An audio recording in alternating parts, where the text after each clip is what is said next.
Thank you, Auntie Rhonda, and welcome everyone to UTS. Thank you for coming out in person. It's so nice to see a room full of people. I just wanted to, before I forget, thank the School of Design and the Faculty of Design, Architecture and Building.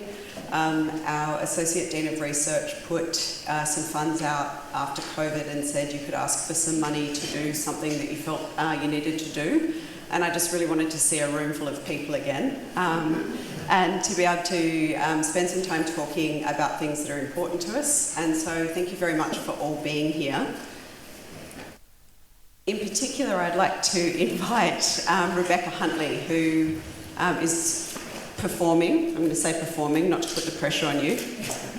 Gabe, could we grab a mic for Rebecca? Yes. On the lapel or the handheld? Handheld. We like to match. Rebecca and I have known each other for almost 20 years. We've developed a really great friendship that involves lots of long walks and strong Negronis.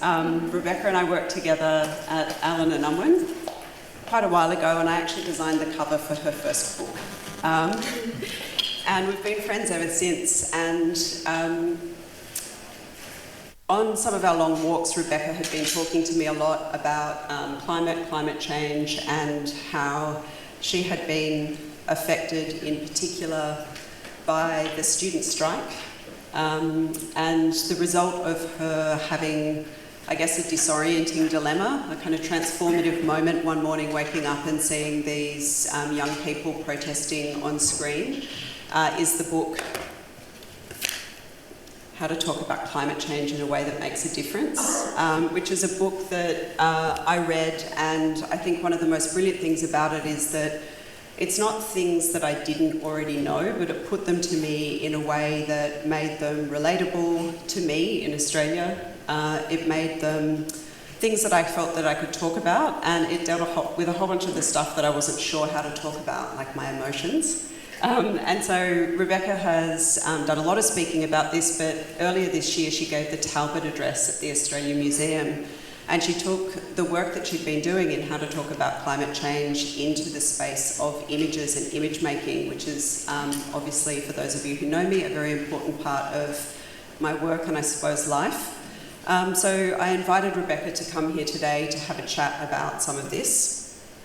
And in particular, Rebecca, so I don't start by explaining your life story, do you want to talk a little bit about this transformative moment for you?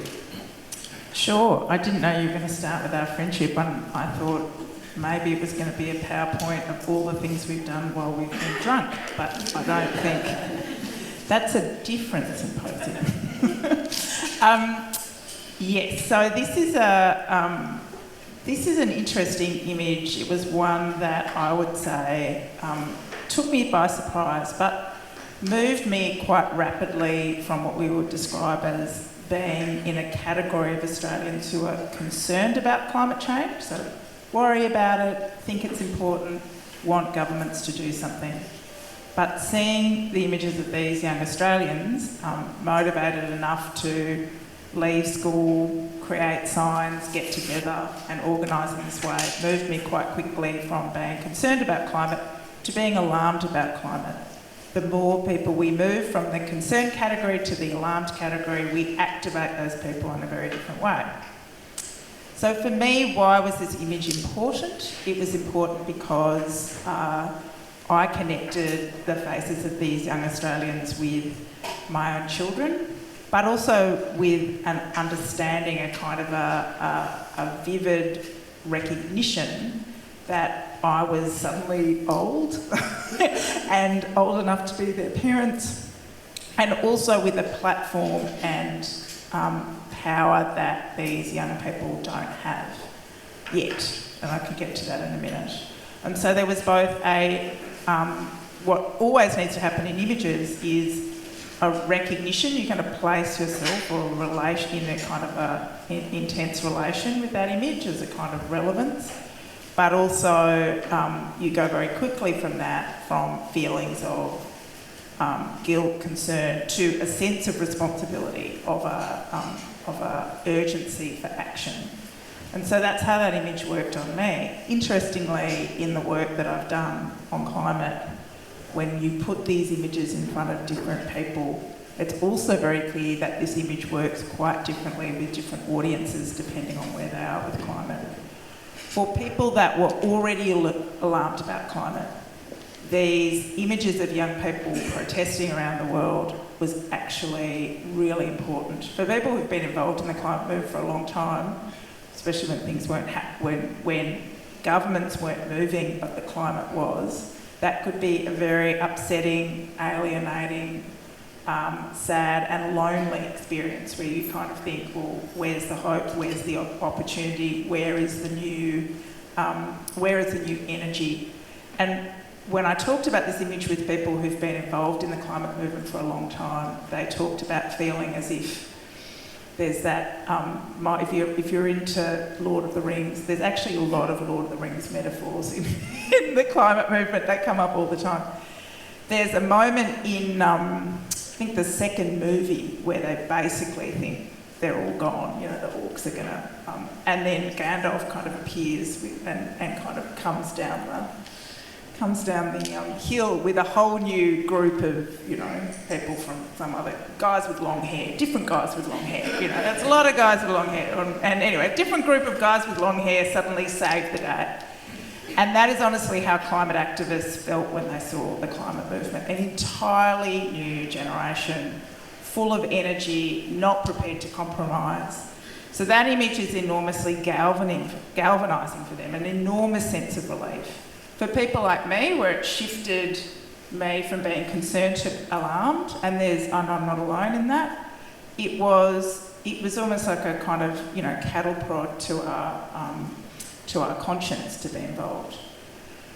For other groups who aren't yet, and people who you would say are concerned but not ready to be alarmed or cautious, this image looks like trouble. It looks like teenagers that are annoyed with me and don't clean their room and don't do their homework, and it looks like generational conflict, and it looks like all of those kinds of things. Which is not in any way to say that these aren't effective images, they just work differently with different audiences. And so I think for me, I still actually, and I'm not a feelings person either, even though I wrote a book about it.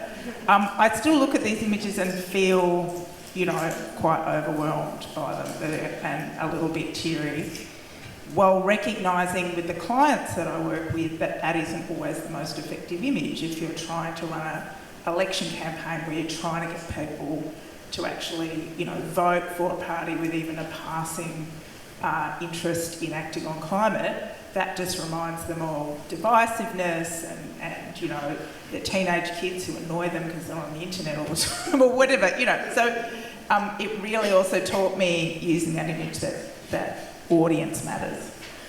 And I do just want to make us stay with emotions for a minute, because I know we like to do that, Rebecca. This was one of the things that actually really shifted the way I was thinking about what I might be able to do as an image maker within this climate movement. And these are two charts, obviously, that have been made by climate scientists. One of them is Professor Leslie Hughes and the other one is Dr Sophie Lewis, and both of them have taken the usual things are going angry and getting red upwards charts, which make most people switch off, and start to humanise that science by just putting a couple of their own, I guess, personal narrative points. They've plotted their own narratives into that data chart. And I suppose one of the things that you do in your book, Rebecca, is to say, actually, let's start with emotion. And for a lot of people, I think the tipping point is watching the climate scientists starting to speak about their emotions publicly. Yeah, they're certainly getting a lot better at it. Of course, I always have an enormous sense of sympathy and empathy for climate scientists, because when they were doing their PhDs, nobody said to them, look, you're going to have to talk about your emotions and argue with Craig Kelly on Twitter. Like, you know what I mean? Who wants to do that, right? It's hard enough doing a PhD, you know, in a lab, but... And so to ask them to be able to then develop a whole range of series of quite complicated ability to be able to communicate to broad audiences at the same time in which many of them have been, harassed, cajoled, threatened. It is quite extraordinary what some of them have to put up with. So, but they're getting a lot better, and one of the things that is wonderful to see, and this is across the world and across Australia, is the dynamic collaborations between people doing climate science and storytellers and artists. And I think that is a really that's a wonderful pathway. Leslie and I have worked together quite a bit. We have a kind of a double act where she does about 20 minutes on the climate science and I do 20 minutes of the climate comms. And in the lead up to the last election, we trained hairdressers to talk to their clients. Why did we do that? Because we thought, well, first of all, we actually, the philanthropic group that funded that was actually inspired by the blood-curdling sight of our former Prime Minister washing somebody's hair and how horrible that would be. And then we kind of thought, but interestingly, for any particularly people with, I think I spend a significant amount of time getting my hair done. But you're sitting and you're having a conversation with your hairdresser, and obviously it's the same hairdresser. And what are the opportunities to be able to have a conversation? And so I think that, so Leslie and I did that a whole series of workshops after the last election, which was clearly why we had the great result that we had.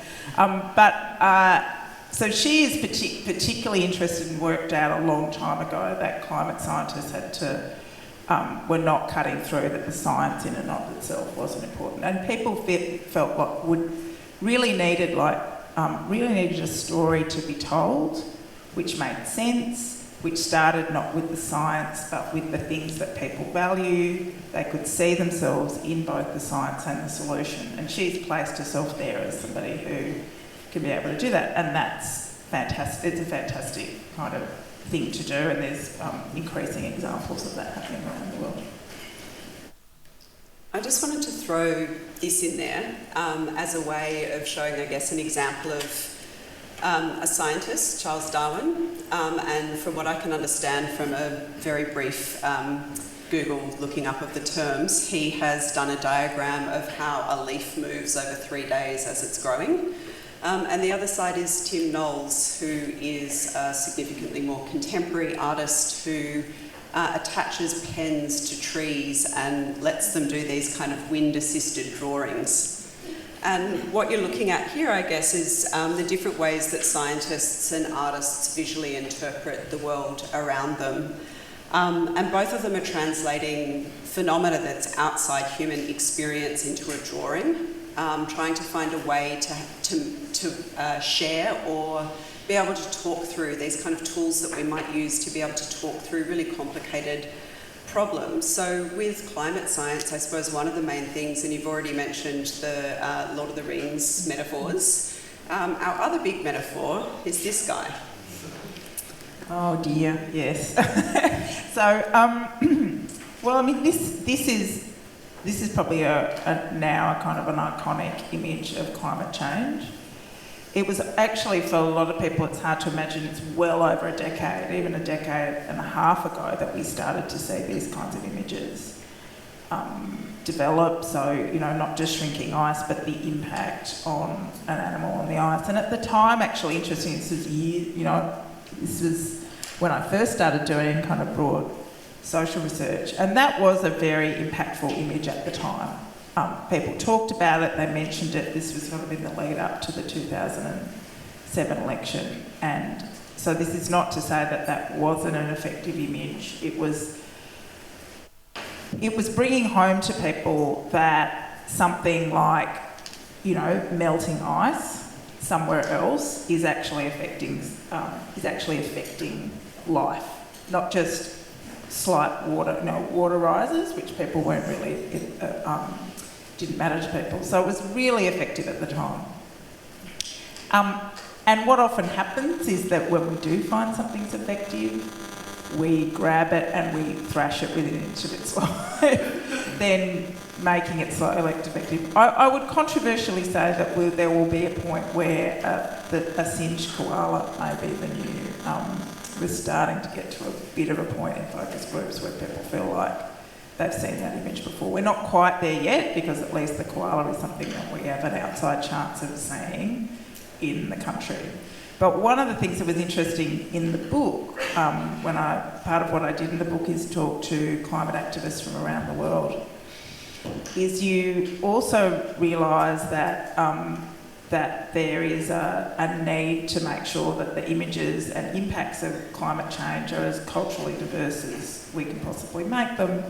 So I was talking to an activist in the Philippines who said that all the work that she was doing around the globe, and she didn't necessarily have the money to develop material herself, so that they would often send out stuff that you'd have to adapt to local conditions, but people would send them visual material, campaign material, and she said it was unusable because there's just no polar bears. There's no polar bears in Australia, but there's certainly none in the Philippines. And just even images of things being cold or ice melting is just not something that she could effectively use. But of course she was there was difficulty because unless she went out, she had to go out and take those images herself. So that was the difficulty about that. So that being said, there's a whole new host of images now, and I think they can be even more effective with this, of polar bears actually just turning up in people's lounge rooms and exactly like that. Again, it's the likelihood that we're ever going to see a polar bear is unlikely, but this kind of idea that we have created a world in which animals have nowhere else to hide but in our own houses is I think perhaps more effective, and really brings home the kind of level of disruption. Like, they do not look happy, do they? Well, they just got the energy bill for that place as well. They're like, this war in Ukraine better end soon, or there's just no way we're going to heat this place during winter. But yeah, so I think that those can be more effective. But I think what the polar bear image shows us is that and this is why your role as creators is so important to advocacy work, is constant reimagining of the impacts of climate as well as the solutions. How do we find as many images as possible? Because the moment something lands, we have, and we use it, is that we have an opportunity to start thinking about new ways to make this real, make this visible for people. And in the interest of conserving energy, Rebecca and I have not actually rehearsed this, and she hasn't seen the slides, so she doesn't actually know it's coming. But here's one. Oh, I love this.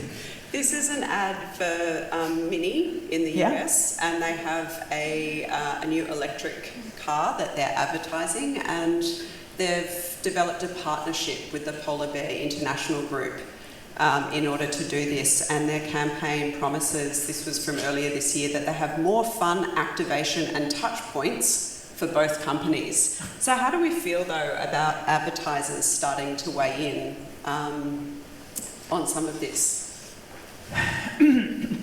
Yes, well, I think what is so funny, first, what is so funny is that actually they've taken this climate image cliche and pulled it into their advertising around electric cars. So I quite like that, and they obviously realise that they need to follow that up. Having done lots of this kind of research with corporates, they have to follow this up with some kind of commitment to polar bears.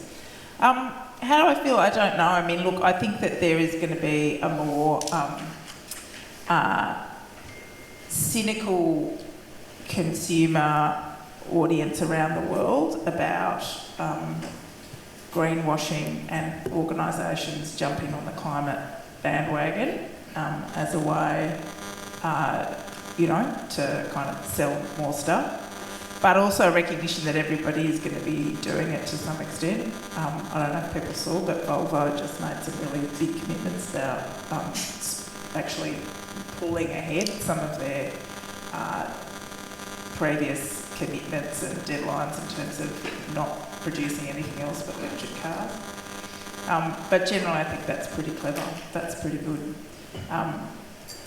I think just going back, but these are your lovely illustrations. I just think going back to something that there's lots of things that worry you when you do climate and environment work. PowerPoint's not working is the last thing you really worry about. There's so much else to be concerned about. Yeah, I mean, I suppose that, like, the idea that some image makers obviously are people who are working to try and make money, and that means working for design companies, working for advertising companies, and thinking about how you balance that kind of need to sell things, but also the need to use the platforms that you have to potentially put out messages that can reach people who wouldn't see them otherwise. But these ones were up there. So the first thing I thought about with when I saw the ad for Mini was Margaret Atwood's Mad Adam. And she has this great, I guess, kind of parody of misplaced privileged guilt in those books, where she talks about this company called Bearlift. And the idea is that the company picks up human food waste and drives it or flies it and drops it for the starving bears. And so people, it says Bearlift is a company that lived off the good intentions of city types with disposable emotions who like to feel like they were saving something. Anyway, feeding trash to bears didn't help them adapt. It just taught them that food falls out of the sky, and they created their own cargo cult. But there was something I remember when I read that, I was just like, ooh, because I think I just, scrolling through Instagram late at night, had donated to something that made me feel like I was doing good in the world, and I thought, oh no, she's onto me. But I think these ads sit somewhere between those things. No, I think that's right. And, I immediately think of the fact that whenever we recycle our clothing, we feel good, and then it all ends up in massive piles of toxic fabric in the global south. So there's quite a lot of that. And that goes to some very deep conversations about the power imbalance, even in the most well-intentioned environmental behaviour. And so I suppose going back to, if we're being really cynical, going back to that Mini ad, yes, it's important that we all move to electric cars, and I suppose one of the good things about that, and you see in the social research, is that social cues around us that this is a transition that is already happening, has to happen, and can actually be fun and joyful. So just again, to go back again, some of the most effective attitudinal changing stuff around electric cars. If you think it's only 3 years ago we were being warned that we wouldn't have a weekend if we moved to electric cars. And as a counter to that, this man called Daniel Bleakley made a series of fantastic videos called Coal Miners and Teslas, where you kind of put coal miners in Tesla, like guys who really loved fast cars, put them in Teslas and just watch them kind of just scream their head off as these Teslas kind of, And so there's good things about that, in that people think, oh, electric vehicles aren't just for some people, everybody's going to have them, they're going to be more accessible, and isn't it fun, and isn't it good for the environment? All of that stuff, in terms of attitude change and behaviour change, is really critically important. Other people would say it also plays into a really problematic view that we can just continue to do everything. It's kind of the kind of Elon Musk view of the world, which is just we can continue to do everything that we've been doing before, just with a battery, and that is problematic as well. So we're caught. But that being said, I don't really blame image makers for that. I blame capitalism. Yeah. And there's not much I can do about capitalism right now, but I can say I do really like that image. I just wanted to go through another little, speaking of getting it wrong, another little analogy. So for the non-designers in the room, Pantone swatches are like when you go to Bunnings and you choose the colours for your house and you always get the same colour. We use those but for print. And Pantone every year chooses a colour of the year, and in 2019 they chose the colour Living Coral, which was just a bit tone deaf. So a Melbourne-based studio came up with this as a way of kind of talking back at that image and saying, I guess, you know, like, we expect more from you. Now, I never heard that they were credited for this, but a little bit later in 2019, Pantone, mystically out of nowhere, partnered with the Ocean Agency to come up with these 3 Pantone colours, glowing yellow, glowing purple and glowing blue, and it was called Glowing, Glowing, Gone, the campaign. And they'd chosen the colours from coral fluorescing, which apparently happens to some coral as the water is warming, and it's sort of like a last party before they die.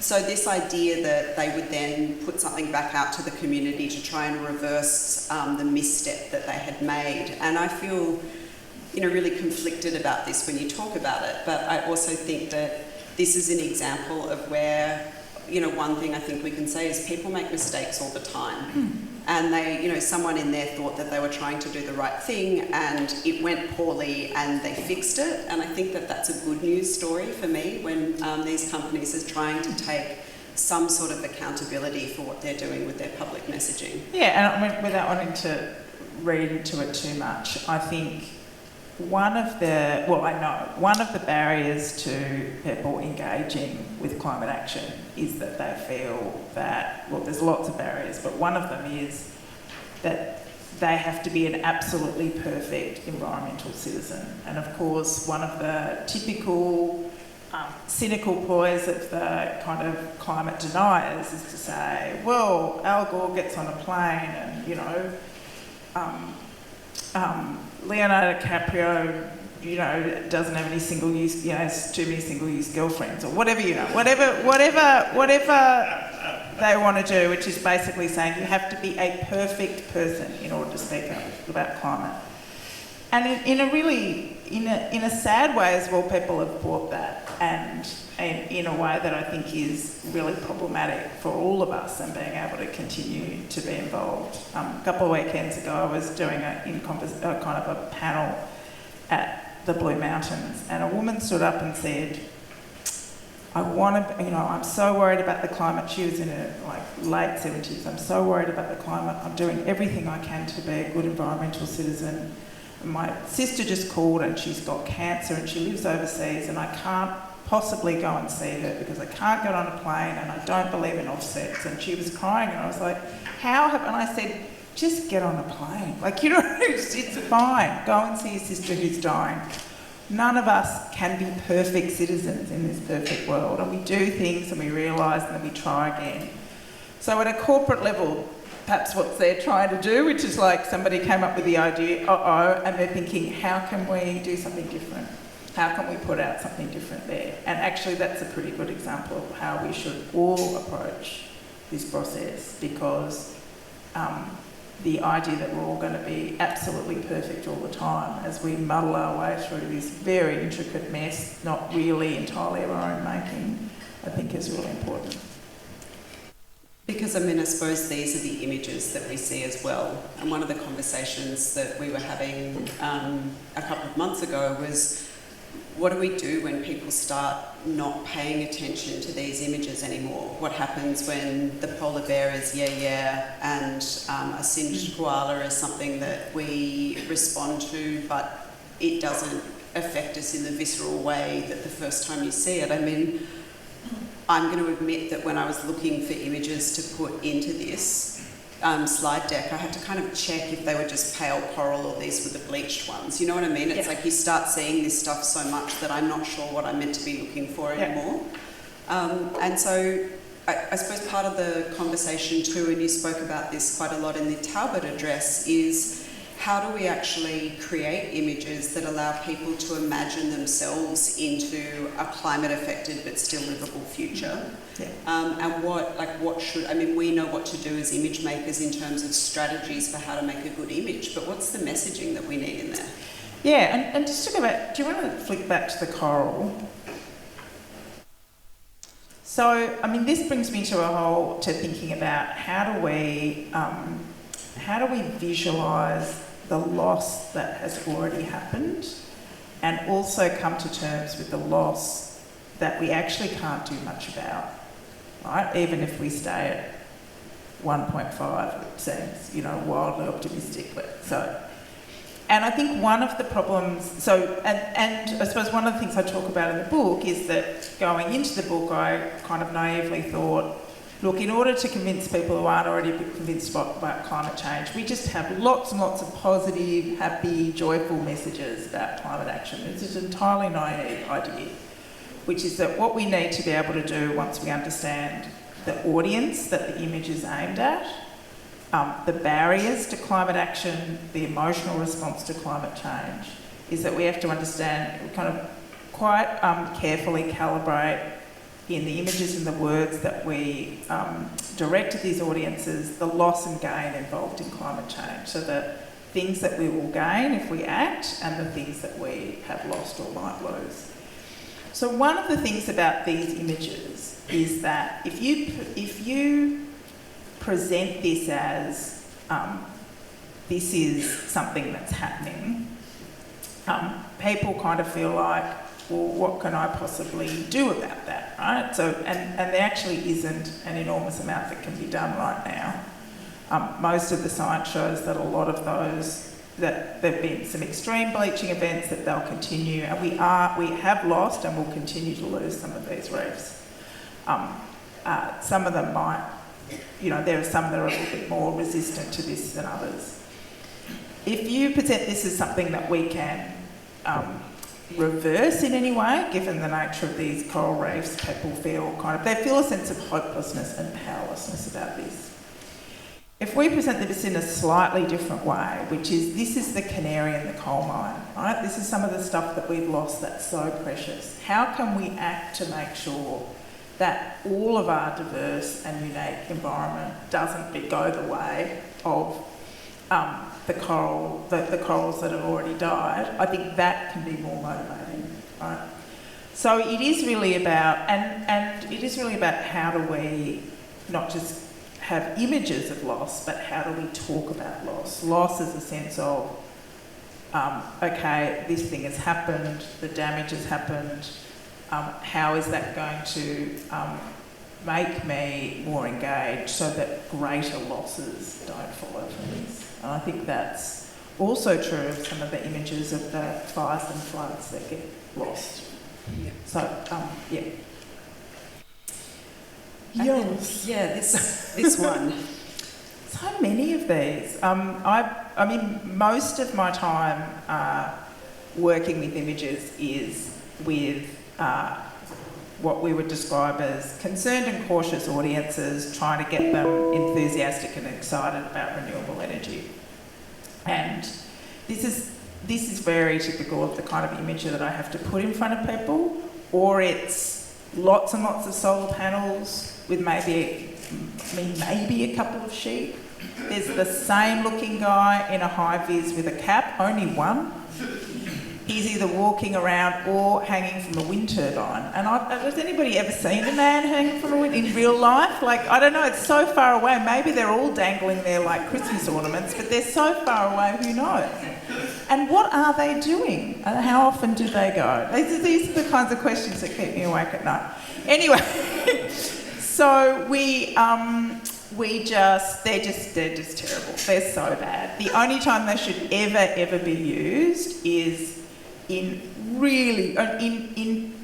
presentations from clean energy industry executives to politicians. They should never ever be used ever by anybody. There are no people. This is what people say when they see them. That's fine, isn't that? But where are the people? Where are the trees? Where is it? That's the biggest thing. If you're in northern Queensland and you show people that, they go, well, that's nice. Where is it? South Australia, Western Australia? I'm in northern Queensland. That doesn't look anything like northern Queensland.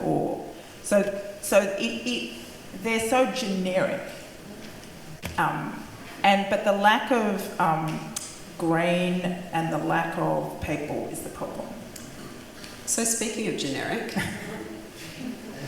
yeah, this is a leap forward. This is something I actually suggested to test in some work that I was doing. It's still problematic, right? In that it's solar panels on a house, and a lot of people who in Australia don't live in houses, they live in apartments, and of course people who live in apartments, particularly who rent, find it very hard to access renewable energy solutions that are independent.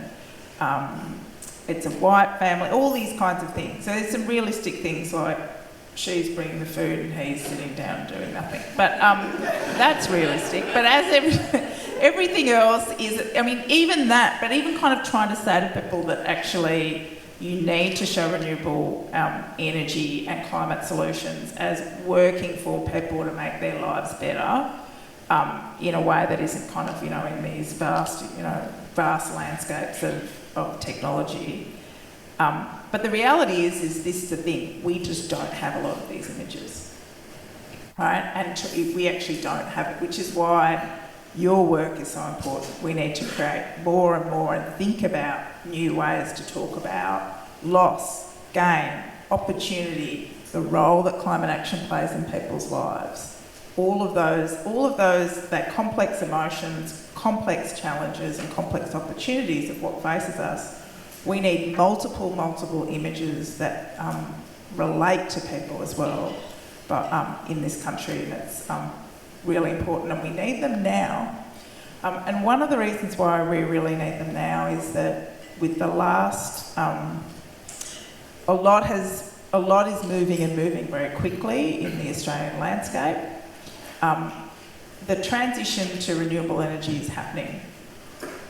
We can speed that down or slow that up. But the thing that we can do most importantly is make sure that everybody is taken along that process. Everybody is taken along in that transition in a way that actually benefits everybody, not just people who were previously powerful and important under the fossil fuel-led economy.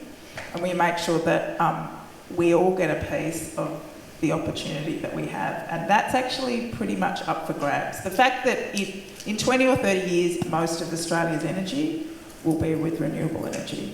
The question is, will every Australian be benefiting from that change? That's the biggest concern that I have right now.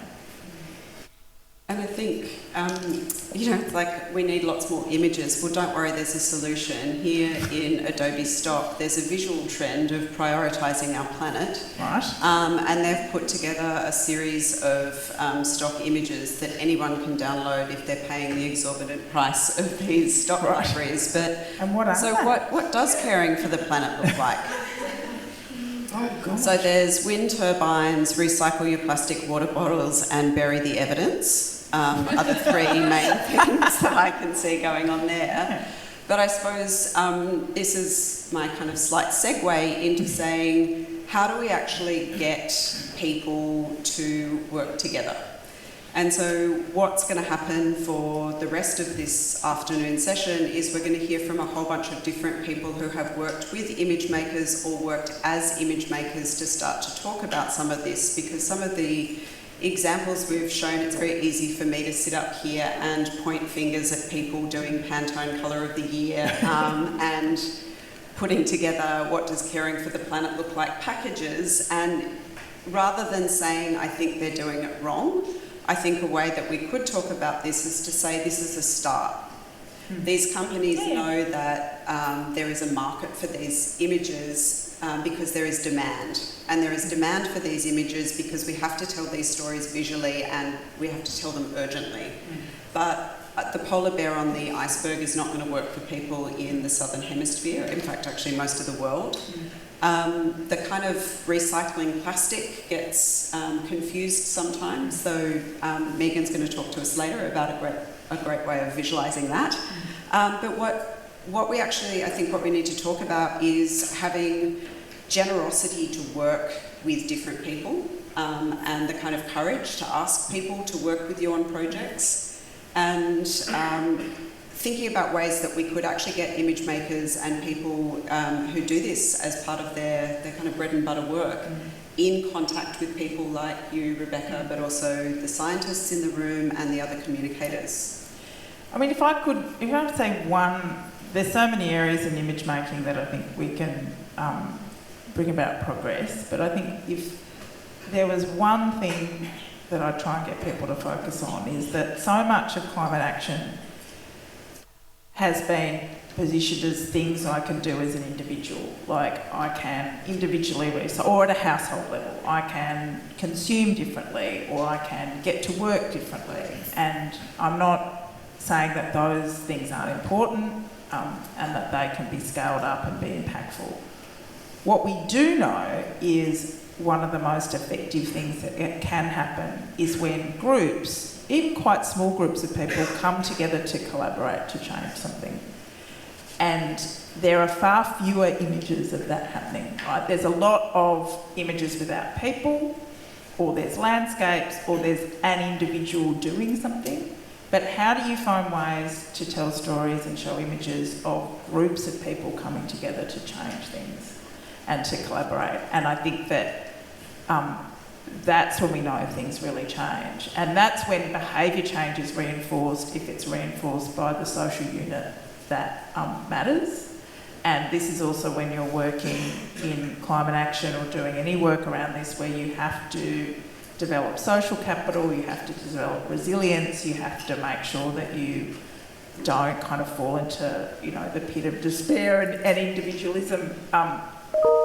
And working in a group towards that end can be really effective. But how do you tell stories and show images of groups of people in action? That's really important. Which I suppose brings us back to that very first image of the students striking for climate action, which has been so evocative and effective for so many people because it's them en masse. Yeah, without them, Greta Thunberg would just be some weird Swedish girl outside, you know, on her own outside the parliament. Without all of that global movement, then that's what's extraordinarily powerful, and different kinds of young people all over the world. We have a couple of minutes if anyone has a question for Rebecca.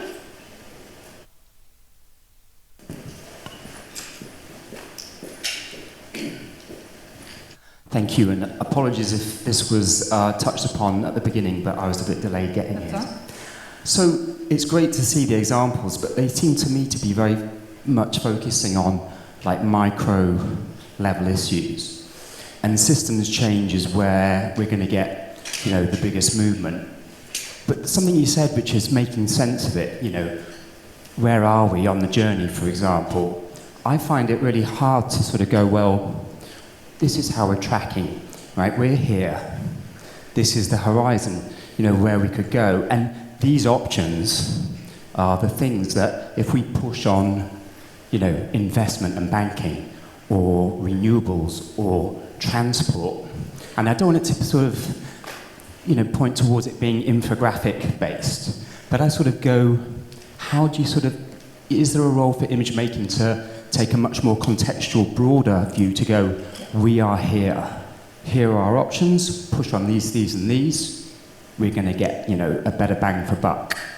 Yeah, it's a really good point. I mean, even though it's hard enough trying to find ways to look at groups in action, it's hard, but visualising systems change beyond infographics, which can do it, is useful. I think there's a couple of options here. I think that there's been some people who are looking at trying to images around climate have thought about the world of gaming as being interesting, you know, because they can have these kind of endless complex narratives in which you kind of can move from different worlds.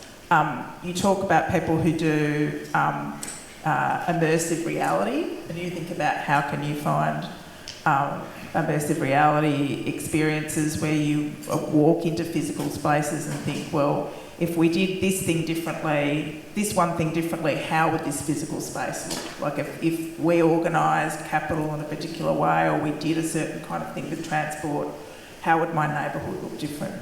So there's those kinds of things as well. And it goes to that larger challenge, which Zoe and I have talked about extensively, and I've had long conversations with my friends of mine who write fiction in the area of climate, is that we do need to find ways to tell stories and tell images that sit somewhere neatly between a kind of extreme apocalyptic view of the world and a kind of benevolent, kind of technocratic view of the world, which is a form of denial, which is like, we'll just have this technology which means we can keep kind of doing what we're doing, but it'll all be fine. There are infinite pathways and opportunities within that of a kind of a very tough world that's still livable, and a livable world which is still joyful, where we still manage loss. And what does all of that look like if we decide to make the kinds of, we emphasise different kinds of systems change? But it's difficult, it's hard. Yeah. We've got time for them as long as they're super quick. Hi, thank you. Rebecca, I listened to your presentation the other day, the kind of brown bag lunch with Claire. Oh, okay, yeah. Yeah, the climate compass. And from a campaigning perspective, that intersection of cost of living and the climate, which looks like it's going to be like the next frontier for organisers and campaigners, it's a really exciting area as far as key messaging. But where do you think imagery is going to come into that particular area? Because I've been racking my brains for the past couple of days and nothing's popping up. Yeah, no, it is really difficult.